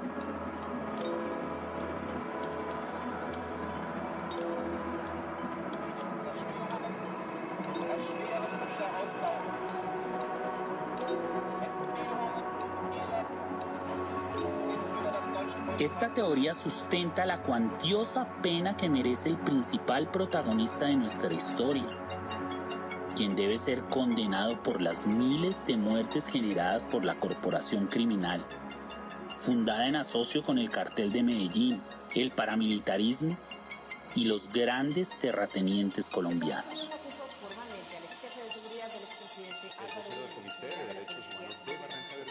Seguro en la decisión de permanecer con las organizaciones convivientes. Claro, eso es una necesidad porque obedecen al principio de que un Estado, por fuerte que llegue a ser, solamente puede producir resultados eficaces en materia de seguridad en la medida que cuente con la cooperación de la ciudadanía.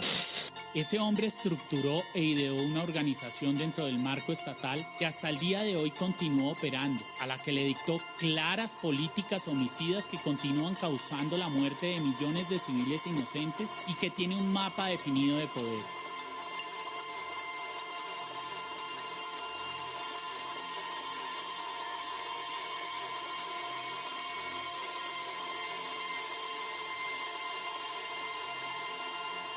Estructurado jerárquicamente desde sus inicios y en el que todos los que lo conforman habrían podido ser reemplazados por otros. Desde los sicarios que avaliaban políticos de izquierda. Yo vi rumores de que van a... Sí. Sí, porque usted jode mucho, entonces eso no le gusta a la gente. Periodistas y sindicalistas, hasta los coroneles del ejército. Jaime había recibido amenazas y me dijo que las autodefensas. Y los comandantes paramilitares que planeaban y ejecutaban las masacres. Es el resultado de una cultura de la violencia. Al señor comandante general de la Autodefensa Unidad de Colombia. ¡Atención, presente! ¡Ahora! Y vamos a hacer un solo ejército, para el que venga desde el Putumayo hasta la Guajira. El único ser esencial en todo el organigrama, el único que desde siempre ha tenido el dominio de los hechos en su mano. el hombre que desde atrás de su escritorio ha dictado los parámetros de comportamiento homicida de agentes estatales en coordinación con bandas sicariales, paramilitares y narcotraficantes? Es el hoy senador y expresidente Álvaro Uribe Vélez. Él, el matarife, el genocida innombrable, lo hubiera podido evitar todo. Pero ¿cómo iba a hacerlo si fue quien lo generó? Por esta razón es como si ese gobernador bajito, de gafas y cara de sacristán, hubiera entrado a las poblaciones y hubiera escogido desde su caballo a los campesinos, como si hubiera prendido las motosierras y las hubiera dirigido al pescuezo. Escuché un poco disparo y muertos como para la vía de la carretera del Salado. ¿Cómo cuántos muertos vio? Habían que como 20 y pico. Ayer, no sé hoy cuánto habrán, porque hoy habían también otros descargues para esos lados y nosotros salimos a la ligera. Como si al palo hubiera amarrado al papá junto al primogénito, hubiera caminado de vuelta a los 100 metros con el fusil terciado y hubiera alcanzado a escuchar el grito de dolor del campesino descamisado al ver cómo el primer impacto le desbarata el vientre a su hijo. Él es la tormenta de muerte que no deja de azotar nuestro país.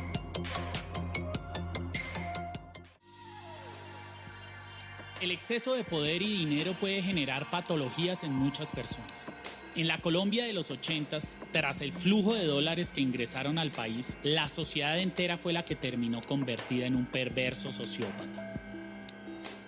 Las divisas de la mafia inundaron a Colombia, convirtiéndose en el energizante artificial que consumían todos. Los empresarios y comerciantes que le escondían y le lavaban la plata a los carteles, los bancos que la recogían y la repartían, y hasta las más bellas mujeres que se llegaron a convertir en costosos objetos de consumo. Pablo Escobar le dice a usted que Álvaro Uribe en un momento trabajó para él. Les consiguió las licencias a todos los narcos para las pistas de aterrizaje, los aviones y los helicópteros. Suficiente. No solamente a Pablo, a todos ellos. Producto de esta narcobonanza, un grupo de hacendados y empresarios de provincia se concentraron en Bogotá, la capital del país que los recibe con los brazos abiertos, gestándose así una nueva élite, violenta e inhumana.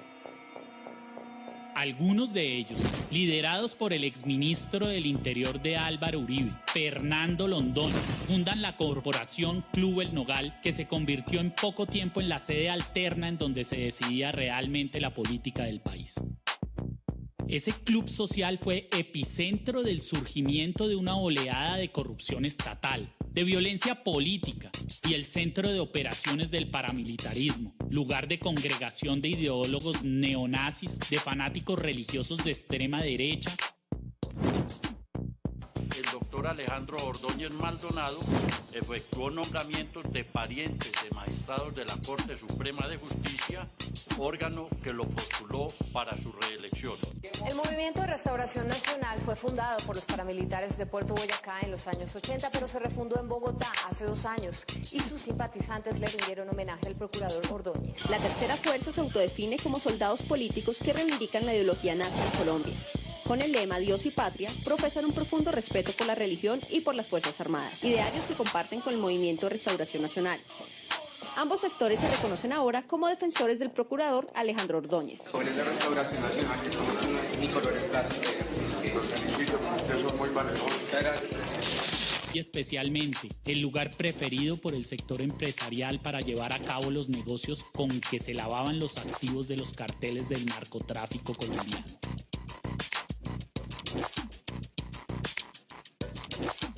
El Club El Nogal se convirtió en el fortín de un gobierno y una sociedad que traduce la peor de las enfermedades que padece Colombia, la sociopatía institucional. En el hotel del club vivían por temporadas algunos ministros durante el mandato de Álvaro Uribe Vélez. Aseguran varios de sus socios que la ministra de Defensa, Marta Lucía Ramírez, que tenía una habitación permanente en el club, sostuvo reuniones con comandantes paramilitares. Y es bien sabido que allí era donde los políticos y empresarios condenados por corrupción y lavado de activos negociaban las coimas con los empleados públicos y planeaban elaboradas maneras corporativas de blanqueamiento de divisas.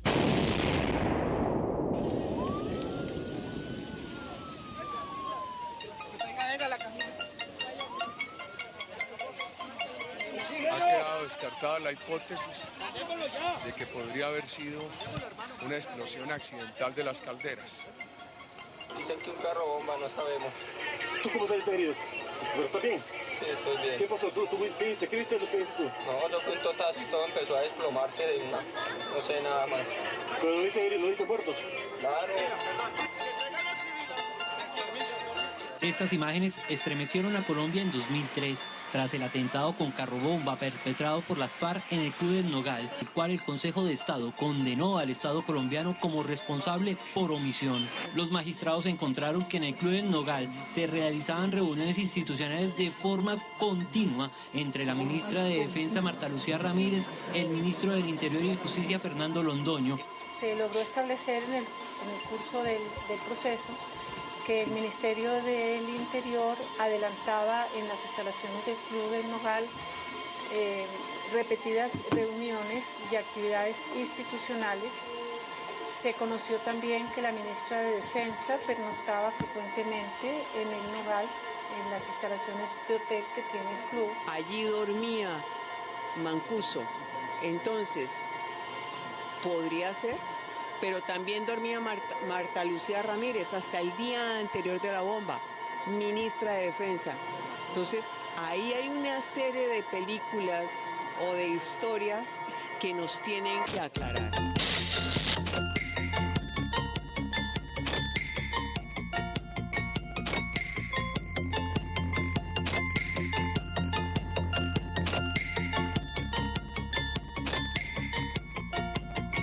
Su fundador, Fernando Londoño, fue después destituido e inhabilitado por la Procuraduría, dadas sus actuaciones oscuras, corruptas y fraudulentas durante el ejercicio de su cargo. A juicio de la sala, el doctor Londoño incurrió en la falta al no declararse impedido para interceder ante las autoridades colombianas en favor de un consorcio responsable de la ejecución de una obra en la vía Bogotá-Villavicencio, a pesar de que había sido su apoderado. El mismo Salvatore Mancuso, el genocida y narcotraficante preso en Estados Unidos que ha reconocido más de 300 asesinatos, era ingresado en camionetas blindadas por la entrada de atrás, exclusiva para los camiones de comida y carga. El vicepresidente de la República nos propuso la creación del bloque capital. La gran mayoría de información que nosotros recibíamos para realizar las operaciones militares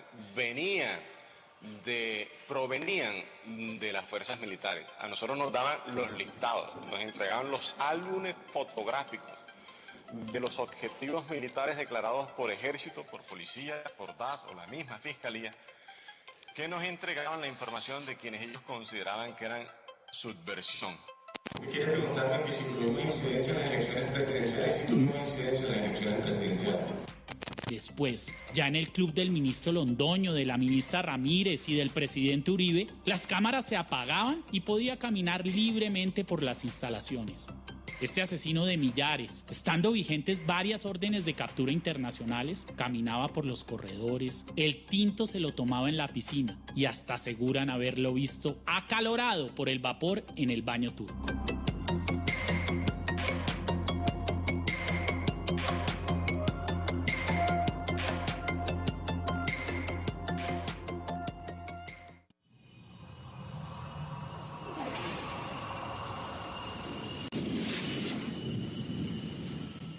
Y vean ustedes que esto es una partecita nada más, eso va por capítulo, está de acuerdo a unos artículos que hizo un periodista en Colombia, pero es una cosa terrible, terrible. Esa oligarquía es criminal, traicionera y tiene contra el piso al pueblo colombiano. El pueblo colombiano en algún momento va a tener que despertar. Va a tener que despertar. Porque lo que se cuenta allí, miren, repito, se me pararon los pelos cuando yo empecé a ver toda esa, las declaraciones de los tipos en sangre fría diciendo lo que hicieron, pues.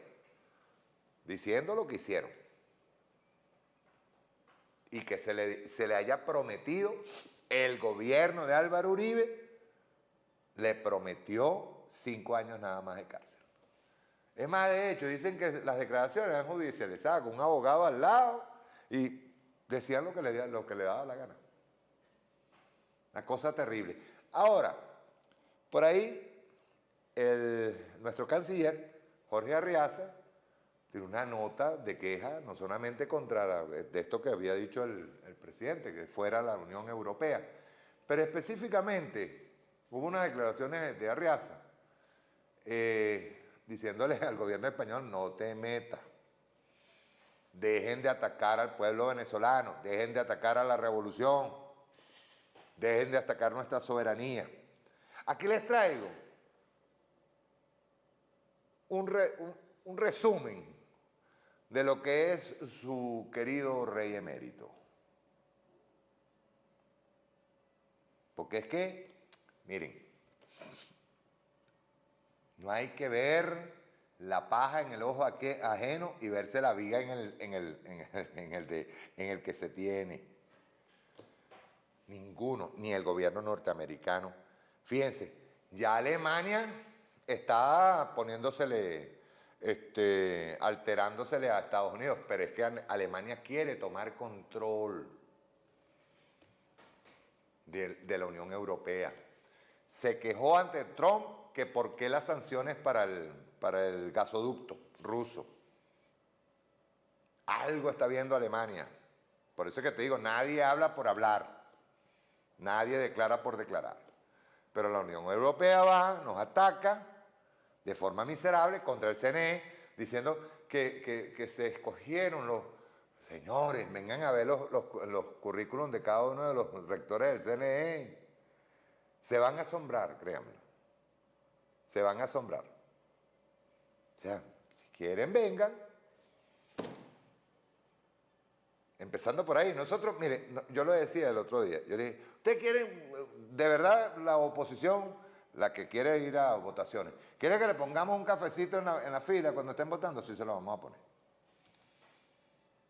¿Quieren que le contemos toda la casa? Se la vamos a contar. Pero eso sí, le vamos a dar una pela, después no vayan a aparecerse como hizo Falcón a última hora en las pasadas elecciones, que sale corriendo a decir, hombre, esto es fraude. No. Vamos a tener las bolas, ¿me entiendes? Ser hombre, tener honor y decir, perdimos. Como nosotros lo hemos hecho. Las veces que nosotros hemos perdido, hemos tenido las bolas de agarrar y decir, perdimos. ¿Me entiendes? Hemos tenido esa... nosotros no nos negamos ante una derrota. Eso sí, agárrense porque lo que viene a ponerse alpargata porque lo que viene es joropo. Porque nosotros perdemos y de inmediato nos recuperamos. Al otro día agarramos y no debimos haber perdido. ¿Qué es lo que cometimos? Nos agarramos, nos hacemos nuestra crítica, nuestra autocrítica, pero de inmediato estamos otra vez en batalla. ¿Por qué? Porque tenemos convicción, tenemos argumentos. Nosotros no andamos pensando en agarrar y entregarle los recursos a los gringos. No, todo lo contrario. Y nosotros no andamos chillándole a los gringos, ay, que quiten los... No, dele que son pasteles. El plomo, ¿cómo dice? El plomo me nutre. A medida que más nos ataquen, más conciencia social hay, más conciencia ideológica hay. Más conciencia va a haber. Nuestro pueblo es así. Nuestro pueblo es como el cuero seco, lo pisan por un lado y levantan por el otro.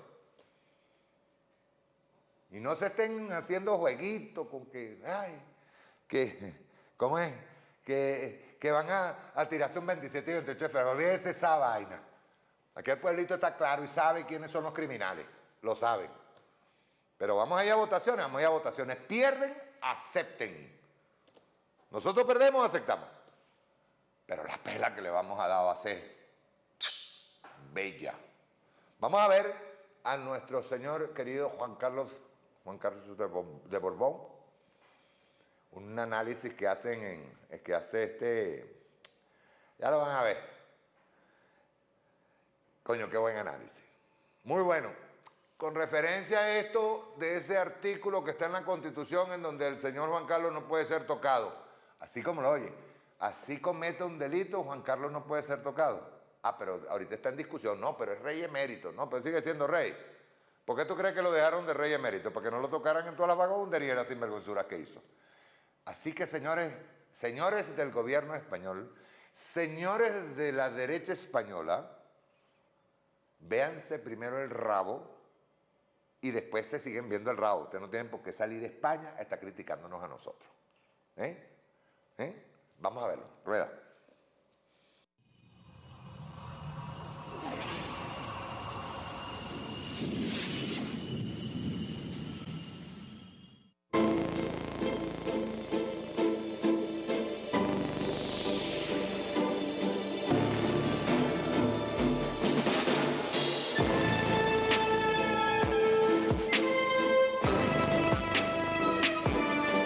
Cuando se producen conductas irregulares que no se ajustan a la legalidad o a la ética, es natural que la sociedad reaccione. Afortunadamente, vivimos en un Estado de Derecho y cualquier actuación censurable deberá ser juzgada y sancionada con arreglo a la ley. La justicia es igual para todos. Su Majestad, llegó la hora de la verdad. El momento histórico de comprobar si esas palabras no eran un engaño más. Una democracia no encaja bien con esa forma de omertá en torno a una institución monárquica cada vez más desprestigiada. Pese a que periodistas, jueces, políticos y espías han estado durante 40 años tapando, y nunca mejor dicho, tapando sus pocos transparentes asuntos. 319 años y 6 meses han pasado desde aquel 22 de enero de 1701, en el que Felipe V el Animoso cruzara la frontera de España por Irún, después de haber sido nombrado rey de España el 16 de noviembre del año anterior. En estos 3 siglos de dinastía borbónica, con alguna traza de los Austrias por parte de su bisabuelo Felipe IV, hemos tenido que sufrir un poco de todo. Guerras, abusos varios, traiciones cainitas, vivan las caenas, golpes de Estado. ¡Ay! Escándalos sexuales, más golpes de Estado, más escándalos sexuales, corrupción, más corrupción, apoyo a dictaduras. Así hasta llegar a la abdicación de Juan Carlos I, el campechano, a favor de su hijo Felipe VI, el preparado. He decidido poner fin a mi reinado y abdicar la corona de España, de manera que por el gobierno y las Cortes Generales se provea a la efectividad de la sucesión conforme a las previsiones constitucionales. 2 veces mandó a la democracia a los Borbones en España al exilio y 2 veces regresaron al trono de España. Somos de los pocos países de Europa que restaura monarquías. ¿Será verdad que no hay 2 sin 3? ¿Cuánta razón tenía el viejo Siset cuando decía que la estaca está cada vez más podrida? La justicia suiza y los medios de comunicación extranjeros lo han puesto en absoluta evidencia. Lo siento mucho. Me he equivocado y no volverá a ocurrir. La dinastía borbónica en un bucle infinito, no lo volveré a hacer, pero siempre vuelven a las andadas porque son reyes precisamente para poder hacer esas cosas. La historia monárquica está repleta de idas y de venidas, de abdicaciones y de traiciones. Carlos IV creyó que la monarquía era un depósito suyo y no de la nación, y la puso en manos del rey Felón, que después se la regalaría a Napoleón, siempre tan patrióticos. Pero algo no se debió de hacer bien, porque después de mandarles a Bayona en 1808, pues volvieron, y lo hicieron más absolutistas que nunca. ¡Viva la cadena! Aún regresaría Fernando VII una vez más, en el año 23, para acabar con el tirano liberal. Le ayudaron tropas extranjeras, los 100.000 hijos de San Luis, soldados y mercenarios franceses, mandados por generales extranjeros en suelo hispánico, y recibidos en la calle Núñez de Balboa de la época, al grito de ¡viva el rey absoluto! ¡Viva la religión! ¡Viva la Inquisición! A Rafael del Riego, un héroe, lo mandó a ahorcar el Borbón Felón. Al grito de abajo los Borbones, ¡viva España con honra!, fueron exiliados a París en 1868 otra vez, pero volvieron más folclóricos que nunca.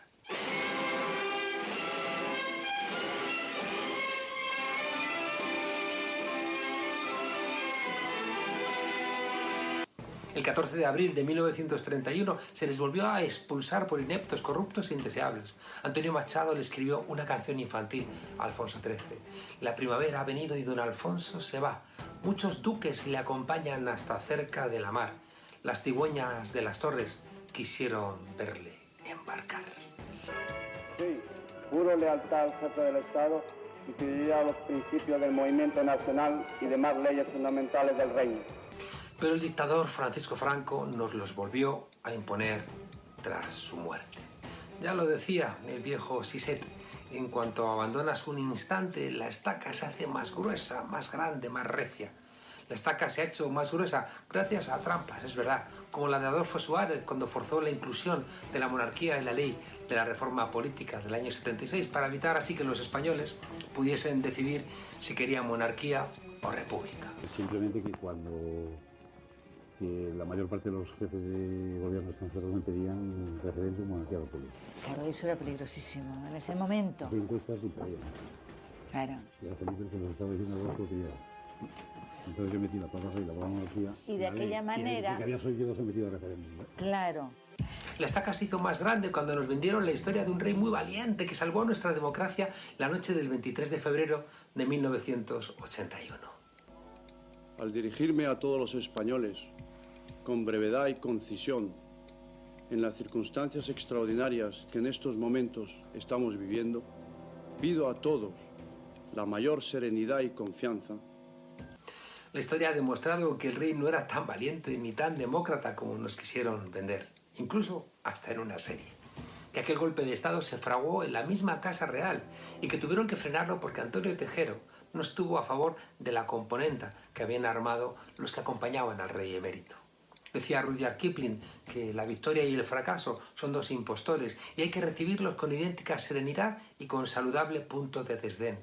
Aquella falsa victoria del 23F, aireada hasta el aburrimiento por unos medios de comunicación cortesanos, aumentó hasta cotas estratosféricas la soberbia y la prepotencia de don Juan Carlos. Los más pelotas lo llamaban campechanía. Os invito a levantar nuestras copas, que no nos han puesto nada. Nepotismo, corrupción, comisiones, mordidas, cacerías cinegéticas, cacerías sexuales, tensiones familiares, osos borrachos, elefantes en Botsuana. Escándalo, escándalo, tacita, tacita. La monarquía hoy regresa por donde solía. Para Felipe VI esto es un lecho de Procrusto, donde si te sobresalen los pies, cuidado, que te los cortan. Renunciar a la herencia no tiene las mismas propiedades alucinógenas que el veneno del sapo bufo. Mientras viva su padre, no hay renuncia que valga. Tampoco ayuda mucho a la institución discursos como el pronunciado tras el referéndum en Cataluña o la petición a la nobleza de manera tan medieval que brindaran aceite y leche para los damnificados del COVID-19. Houston, tenemos un problema. La derecha está reclamando a la monarquía como suya. Cuando desde el Parlamento Democrático se pide una comisión de investigación sobre la monarquía, los nietos del 36 gritan ¡Viva el rey! Durante el franquismo, España fue un reino, aunque solamente hubiera un caudillo. La derecha quiere convertir a la monarquía en un espacio de defensa de sus privilegios, que siga siendo el tapón que evite que las aguas sucias desagüen. Quieren una monarquía restaurada de nuevo, eso sí, al servicio de sus chiringuitos, de sus gürtel, de sus púnicas, de sus mamandurrias. Quieren hacer con la monarquía lo mismo que han hecho con la bandera, apropiarse de ellas. Ay, lo mismo que quieren hacer con el ejército, con la Guardia Civil o con la judicatura. Pero es que estamos en el siglo XXI y además en Europa. No va a ser tan sencillo. Los vicios de la transición son los vicios de la democracia. Y si a la muerte de Franco seguramente no era fácil hacer otra cosa que lo que se hizo hoy, debiéramos atrevernos a dejar de ser diferentes respecto de nuestro entorno europeo. Y nada ha hecho más por la democracia en Europa que colocar a los monarcas cuando ha sido menester donde les correspondía.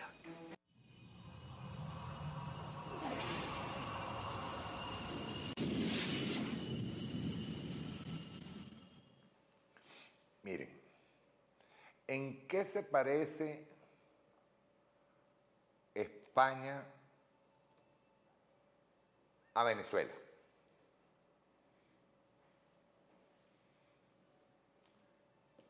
Antes de morir Franco, yo esto lo he contado varias veces, pero es bueno que lo volvamos a contar.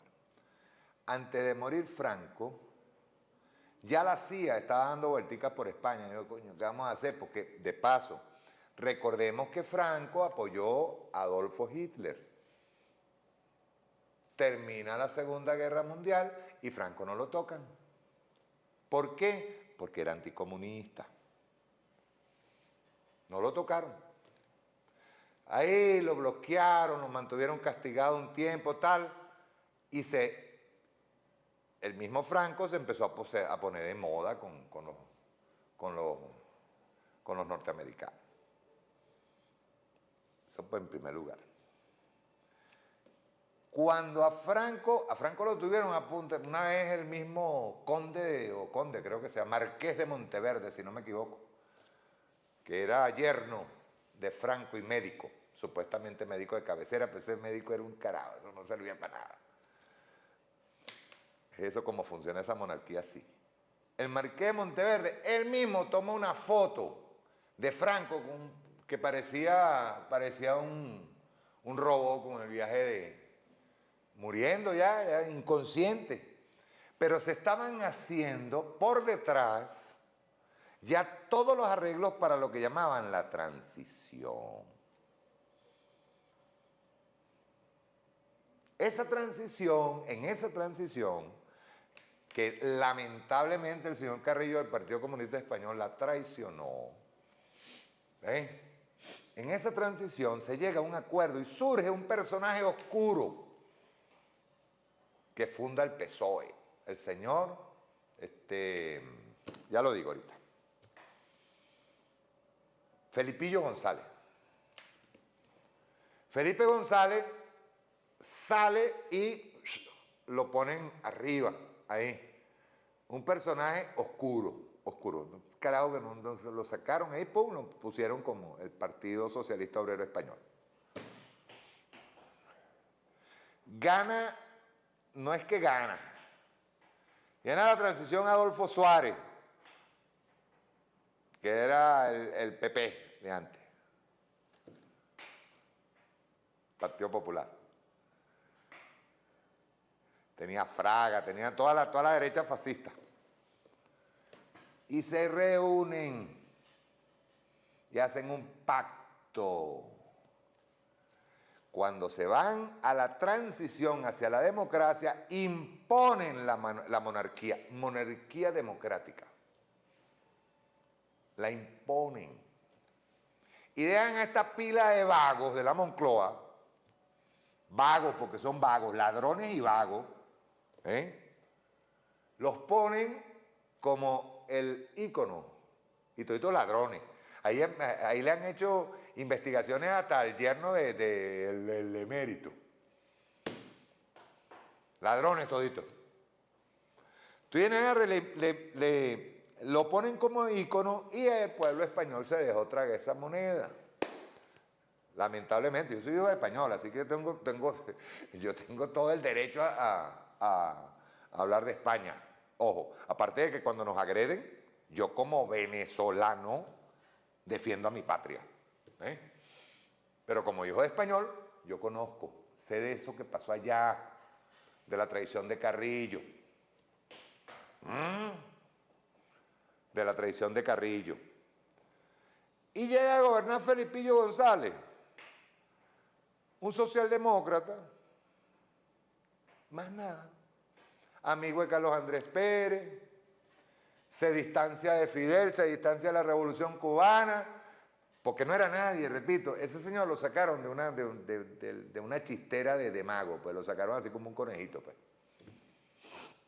Y se hizo la transición, esa fue la transición, para tratar de preservar una monarquía que es dueña de un viaje de terreno ocioso, que lo que hacen es estar metidos en escándalos sexuales, escándalos de todo tipo, ladrones, y siguen esquilmando, digamos, estafando al pueblo español con la imagen del monarca, del rey. Por eso es que aplastan a sangre y fuego, por ejemplo, una rebelión en Cataluña. O el señor Felipillo González funda una cosa que le llaman el GAL, que era un grupo de mercenarios escondidos por el gobierno que salieron a matar etarras, a matar vascos. ¿Cuál es el parecido con Venezuela? Igualito pasó con el señor Rómulo Betancourt, héroe de Daniel Lara Faría. ¿Qué hizo Betancourt? ¿Betancourt estuvo aquí cuando se levantaron el 23 de enero? No, él no estuvo aquí, ni Caldera tampoco. Quienes se levantan el 23 de enero, el pueblo en las calles, Partido Comunista, Y el ADECO, estoy hablándole del ADECO que era comunista de antes. Pero el señor Bethancourt ya había sido, digamos, captado en Costa Rica. ¿Quién andaba al lado de Bethancourt en Costa Rica? Carlos Andrés Pérez, el que cargaba el maletincito. Y un perrito que cargaba Rómulo Bethancourt, con René Harman, por cierto. Ya estaba captado. Llega Rómulo Bethancourt y se convierte en el adalí. Pues lo reciben allá en el aeropuerto de Maiquetía. ¡Oh, no llegó Rómulo Bethancourt, el revolucionario! ¿Qué es lo primero que hace Rómulo Bethancourt? Lo del pacto, de paso, que ellos habían firmado el pacto de Punto Fijo, en Nueva York primero, después en una casa que se llama Punto Fijo, que era de Caldera, si no me equivoco. ¿Y cuál fue el pacto de Punto Fijo? Saca a todos los sectores de la izquierda, los bochincheros, pues.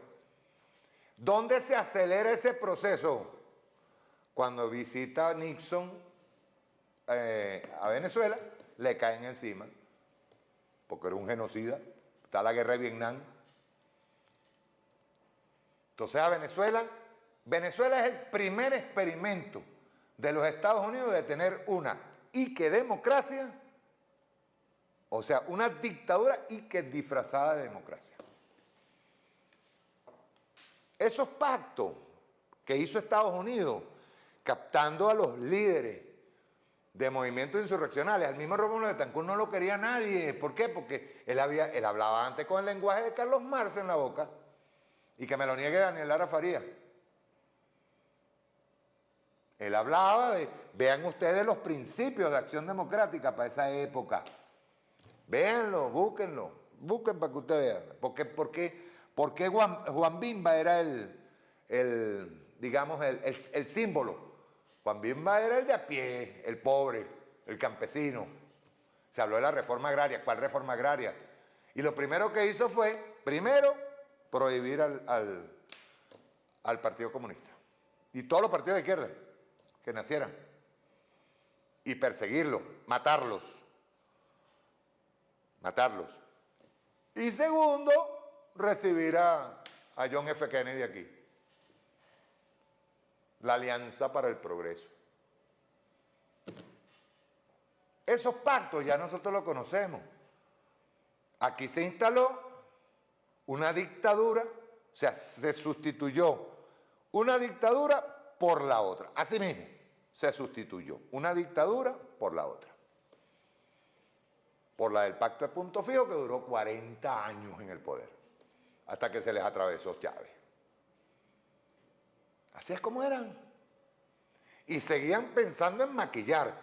Ustedes dicen, mucha gente en la oposición dice, no, que Enrique Capriles, que joven. No, Enrique Capriles ya lo estaban preparando. A Leopoldo López era otro polluelo de la derecha. Los dos nacen, Primero Justicia nace de Copey. Así mismo. Eso eran polluelos. Los estaban preparando. Y yo no me canso de repetirlo. Cuando cae Carlos Andrés Pérez, que entra el pobrecito viejo Velázquez, que el hijo le echa esa vaina cuando firmó, lo puso a firmar un indulto a un narcotraficante. Pues ese señor no sabía ni dónde estaba parado. Cuando lo ponen a firmar eso, al viejito Velázquez, se le mete por las bandas un señor llamado Hugo Chávez Frías. En eso que le llamaron ellos la COPRE. Comisión para la Reforma del Estado. No se me olvide esa vaina. Ahí estaban, ya tenían a sus polluelitos, Capriles, el Leopoldito estaba más chiquito, pero ahí estaba, de la mano de su mamá, una ladrona, que se roba unos reales de PDVSA y se los roba estando la revolución montada en el poder, para que ustedes vean cómo PDVSA estaba infectada al principio. Y montan con el ladrón criminal que está en Colombia, Julio Borges, montan Primero Justicia. Entonces, España se parece a nosotros. En lo que fueron esos traicioneros y esos pactos raros que se hicieron ahí. Cuando se les atraviesa a Chávez, coño, inmediatamente trataron de ver cómo hacían para ganárselo. Y Chávez, no, el carajo le salió cimarrón. Digo, no, eso no es así. Eso no es así. ¿Cuántos no lo llamaron? Estaba yo en el bloque de armas cuando el viejo de armas lo mandó a llamar. Y bueno, usted sabe que... Chávez le dijo, no, si usted me llamó para eso, usted está equivocado, camarada. Y punto. Esa es historia que algún día nosotros tendremos la oportunidad de escribirla, hacer un documental, realmente qué pasó en Venezuela. Realmente qué pasó en Venezuela. El presidente cuando habla hoy lo decía, cuando él habla de la autocrítica, en la autocrítica nosotros tenemos que proteger a la revolución. La autocrítica no es, ya voy compa, la autocrítica no es para que yo me convierta en una especie de ícono o coño, ¿cómo lo puedo decir? Para yo aprovecharme de eso y yo lograr el poder a través de... No. La autocrítica es pensando en el pueblo. La autocrítica es ayudando. Cuando uno dice algo aquí, lo dice con dolor, porque uno sabe lo que le costó a Chávez. Uno sabe lo que le costó a Chávez. Y eso hay que metérselo en la cabeza. Aquí no es que tú agarraste y viniste entonces y dijiste, no, yo soy rojito y se acabó la vaina, entonces yo ahora tengo derecho. No. Eso no es así. Decía hoy el presidente, se van a elegir a los candidatos que sean los más idóneos, los más honestos. Y yo estoy seguro que va a ser así. Y en estos momentos, en estos tiempos, es cuando más comprometido hay que estar con la revolución bolivariana. Dejarse intereses personales, despojarse los intereses personales y agarrar y arrancar como debe ser, hacer el trabajo. Hacer el trabajo, y el trabajo es ese, es salir adelante. Salir adelante. Cuando nosotros vemos que la Unión Europea habla, el otro anda loco por allá por el norte, y estos pendejos de aquí al lado saben, porque ellos saben, primero la historia nefasta que tienen atrás, y segundo, que si se les ocurre tocar nuestro terreno van a morder el polvo. Entonces es cuando nosotros decimos, sí, el río suena, es porque piedras trae. Nosotros todavía seguimos siendo faro. Ejemplo. Por eso es que utilizan todos los medios posibles, redes sociales, toda vaina. Eso es de Ravel agarrar y sacar en un Twitter.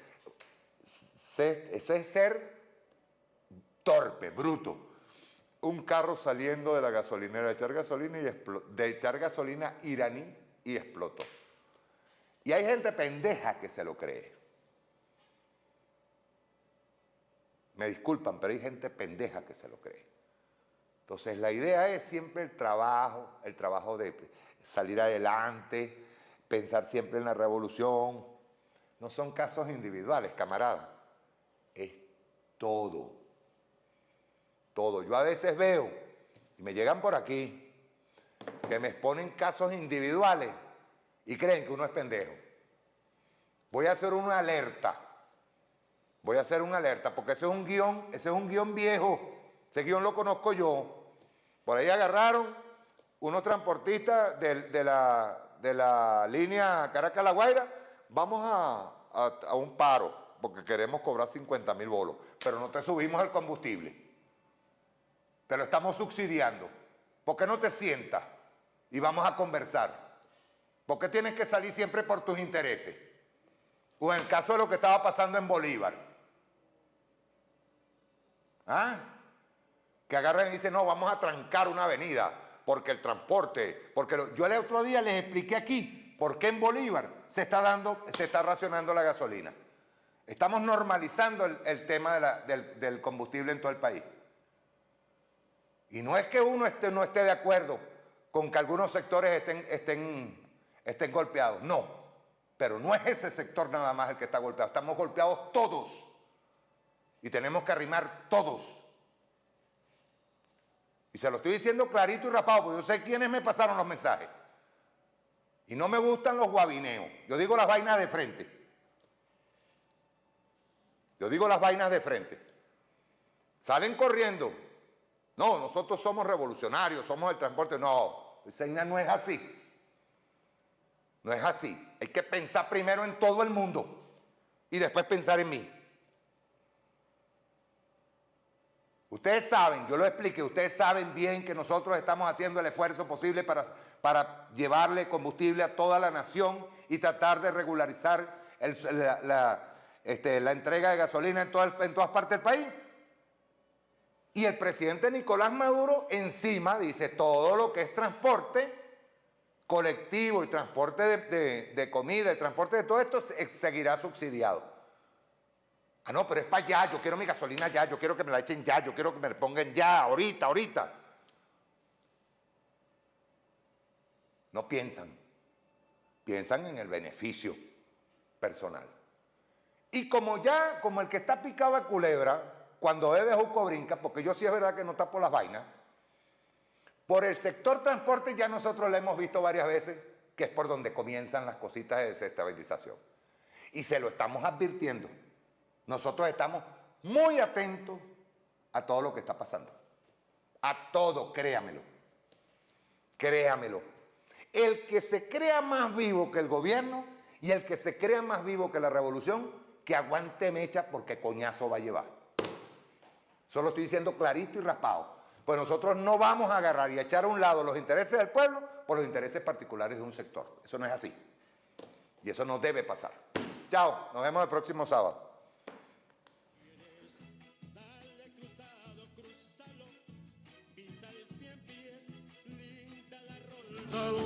No sirva la patria en el jardín de un general cuando las águilas se arrastren.